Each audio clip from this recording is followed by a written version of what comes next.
I am innocent. The first did not join them. I am not a cultist. Please believe me. I am innocent. I am not a cultist. Those were the last words of Osahon, a young man whose dreams burned brighter than the lamps in his parents' humble home in Ogboko village. Osahon was the pride of his family. His father, Poigbinidian, a retired bricklayer with a bent back, had spent his life lifting blocks and mixing cement under the scorching sun so that his only son would rise higher than him.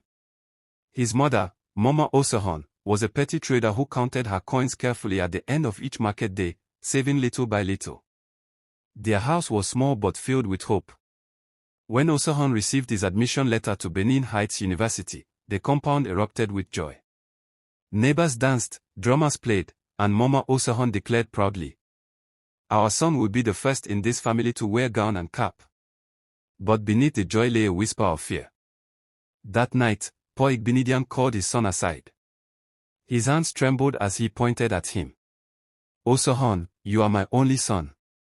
If you perish, my name perishes. Remember where you come from. Stay away from bad friends. Stay away from those boys they call cultists. They are darkness in human form. Do you hear me?" Osahon nodded firmly. "Papa, I will not disappoint you. I will study hard and one day build you a big house." Later, Mama Osahon placed her hands on his head, tears streaming as she prayed. She had heard stories of boys who went to university and never returned the same, some in coffins, some with madness, some who never came back at all.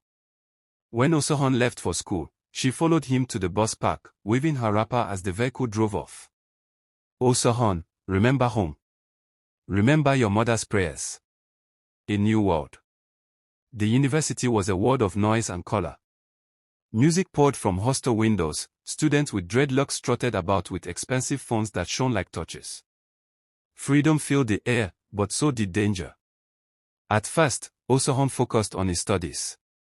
Quiet, humble, alone. But loneliness is a heavy friend.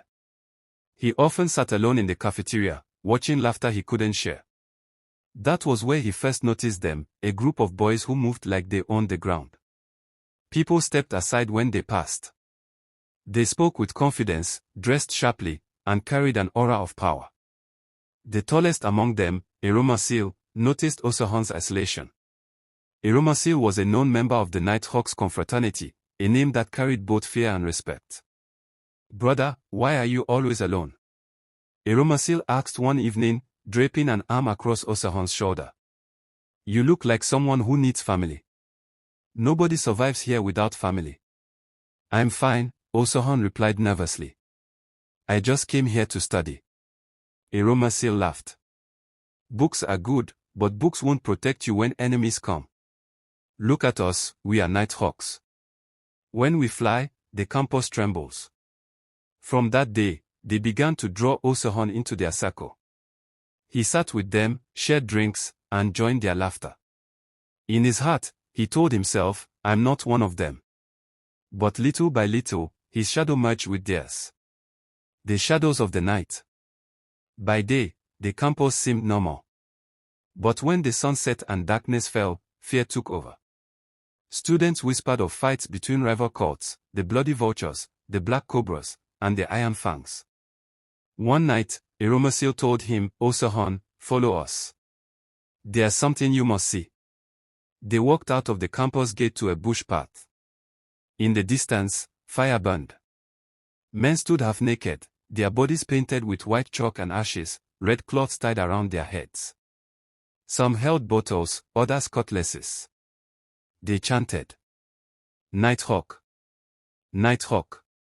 Death no dey fear us." At the center knelt a trembling boy. He was being initiated. Blood was spilled, oaths were sworn, and chants filled the night. Osahon stood at the edge, heart pounding, remembering his mother's warning. Yet he stayed, watching the fire's reflection dance in his eyes. That night, sleep abandoned him. He whispered to himself, "I didn't take the oath. I am not a cultist." But already, the shadow had marked him. Rumors and blood. Weeks later, chaos erupted across Benin Heights University.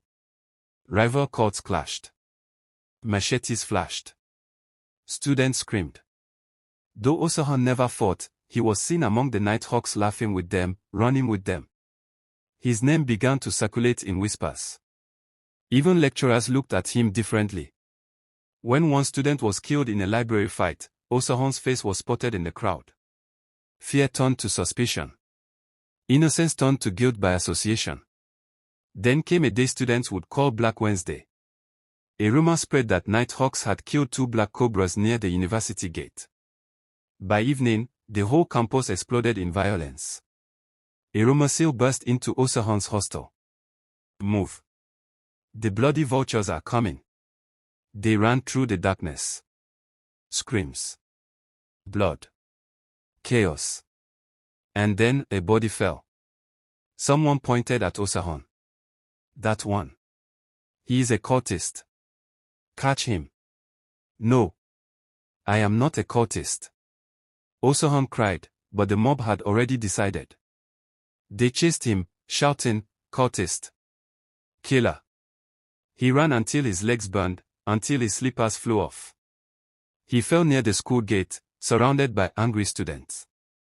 They beat him, dragged him to the ground. Please. I am innocent. I just knew them, I never joined. But no one listened. Someone fetched an old tire and forced it over his body. Petrol splashed. A match struck. No. God, please. I am not a cultist. The crowd roared. Fire danced. His cries echoed into the night. Aftermath. By morning, the campus was silent. Smoke and sorrow hung in the air. The spot where Osohan was burned became a dark scar on the ground. Later, when police arrested Erumasil and others, he confessed under interrogation. Osohan wasn't one of us. He never took the oath. He was just my friend. The truth came too late. In Ogboko village, when the news reached home, Mama Osohan collapsed, wailing. Her husband clutched his chest and fell, struck by grief and stroke. The family that once dreamed of a graduate now sat in ruins. Students whispered the story for years. Some swore they saw Osohan's shadow wandering the campus at night, carrying a tire around his shoulders. Moral lesson. Osohan's story became a warning passed from parent to child. Do not walk with those who live in darkness, even if you carry no lamp. Shadows will still stain your name. Thanks for watching. Please subscribe to my YouTube channel for more African story.